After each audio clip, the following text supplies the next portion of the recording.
Uyabi mong kinahanglan, pag dili pa panahon di na yatag sa Ginoo.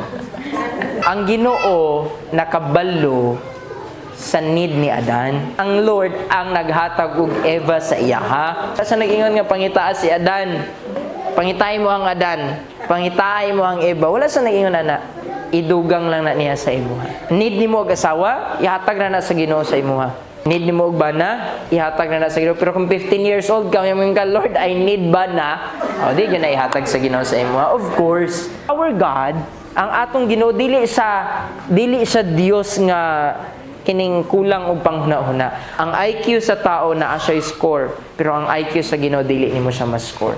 Tibuok universo anaa sa iyang kamot. Paano nimo masabtan ang Ginoo kung ikaw na alang sa iyang kamot? Imagine nimo ang tibuok kalibutan, dili lang ang earth, but whole universe na alang sa iyang kamot. Unsa man ikaw o tao, no, nga gihatagan man kag pagtagad sa Ginoo. Di ba?